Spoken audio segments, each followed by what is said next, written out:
আর আজ থেকে 3-4 দিন আগে দেখলেন না, কি প্রেম, কি ভালোবাসা, মাখো মাখো রসায়ন, রসালো ভালোবাসা। মুখ্যমন্ত্রী বুকে আঁকলে ধরে রেখে দিয়েছেন।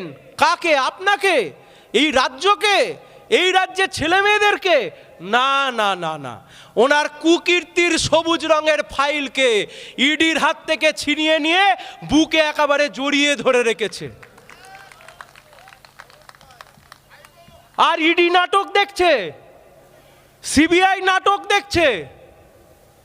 দেখে মনে হচ্ছে যেন সিভিক ভলেন্টিয়ার গেছিল, ইডি যায়নি।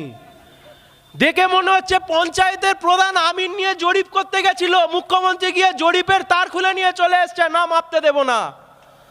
আবভাব দেখে মনে হচ্ছে যে ইডি সিবিআই যায়নি, পাড়ার লালু ভুলু কালুরা গেছিল, ওদের হাত থেকে ছিনিয়ে নিয়ে চলে এসছে। কাকে গল্প পড়াতে চাইছে মুখ্যমন্ত্রী? কাকে বোকা বানাতে চাইছে বিজেপি? কাকে বোকা বানাতে চাইছে বড় ফুল? কাকে বোকা বানাতে চাইছে ছোট ফুল?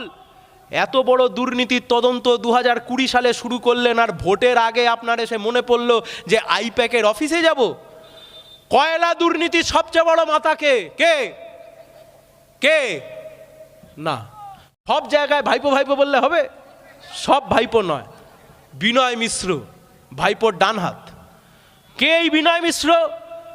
যুব তৃণমূলের রাজ্য সম্পাদক ছিল। কয়লা দুর্নীতির ইডি যখন তদন্ত করছে তখন সে বিদেশে পালিয়ে গেল। এই নন্দীগ্রামের বিধায়ক টুইটারে লিখলেন যে অভিষেক ব্যানার্জির সাথে বিনয় মিশ্রর যা ফোনে কথোপকথন হয়েছে তা তার কাছে আছে। আর অভিষেক ব্যানার্জি 5 মিনিটের মধ্যে লিখলেন শুভেন্দু অধিকারীর সাথে দেশ ছাড়ার আগে বিনয় মিশ্রর সাথে শুভেন্দু অধিকারীর কথোপকথন হয়েছে, সেই ভিডিও আর সেই অডিও তার কাছে আছে। লে ভোলা কোমর নাচা। তারপর থেকে সব কিছু সবাই ভুলে গেল। বিনয় মিশ্র এখন বাইরে কোমর দোলাচ্ছে। আর ভোটের 5 মাস আগে ইডি গেছে নাকি আইপ্যাকের অফিসে তল্লাশি করতে। সেই তল্লাশির মধ্যে মুখ্যমন্ত্রী গিয়ে ফাইল নিয়ে চলে এসছে। আচ্ছা, বুঝলাম মুখ্যমন্ত্রী প্রথমবার গিয়ে ফাইল নিয়ে এলো। ফাইল এনে বললো যে এখানে ফাইল এনেছি, এবার আমি যাব সল্টলেকের সেক্টর 5-এ, ওখান থেকেও ফাইল নিয়ে আসবো। মুখ্যমন্ত্রী আগে চলে গেলেন, সেখান থেকেও ফাইল বের করে নিয়ে চলে আসলেন। ইডি তারপর গেল হাইকোর্টে। আমরা খালি একটাই কথা বলি, মানুষকে এত বোকা ভাববেন না। মানুষ সরকার তৈরি করে, মানুষ সরকার পরিবর্তন করে। মানুষকে এত বোকা ভাববার কোনো কারণ নেই। এই বাংলার মানুষ জানে করে গিয়ে বিজেপির ঝান্ডায় পড়তো, আর ওই বিজেপির লোকেরাই তখন আবার সিপিএমকে ঘর ছাড়া করবার জন্য আবার আমাদের ওপর আক্রমণ করত। তাই যা হবে বুঝে নেব, লাল ঝান্ডাকে শক্তিশালী করতে হবে। এ ফুল ও ফুল করে মানুষকে যারা এপ্রিল ফুল করতে চাইছে, ওই এপ্রিল ফুল আর আমরা হতে দেব না। আমি যে কথা বলে আমার কথা শেষ করব বা গুটিয়ে আনব,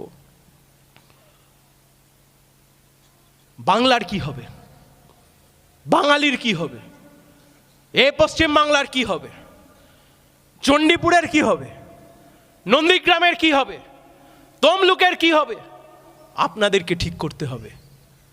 আপনাদেরকে ঠিক করতে হবে এই বাংলার ভবিষ্যৎ কি হবে। এই বাংলার ভবিষ্যৎ, এ বাংলা কি আরো রসাতলে যাবে? এই বাংলার ছেলেমেয়েরা কি এভাবেই বাইরের রাজ্যে চাকরি করতে চলে যাবে? এই বাংলার মা বোনেরা তাদের আত্মসম্মানের জন্য কি বারবার রাস্তায় নামতে হবে? এই বাংলার কৃষক ক্ষেত মজদুররা তাদের অধিকারের জন্য বারবার কি রাস্তায় নেমে লড়াই করতে হবে? এই বাংলার সম্পদ তাকে তৃণমূল বিজেপির দ্বারা বারবার লুট হয়ে যাবে? এই বাংলার বুকে বারবার কি বিজেপি আর তৃণমূলের মধ্যে এই সেটিং আর নাটকবাজি চলবে? এই বাংলা কি এভাবেই আস্তে আস্তে পিছিয়ে যাবে? এই বাংলার মা বোনেদের কি হবে? এই বাংলার আমাদের মতো বয়সী ছেলে মেয়েদের কি হবে? 100 দিনের কাজের কি হবে? পঞ্চায়েত ব্যবস্থা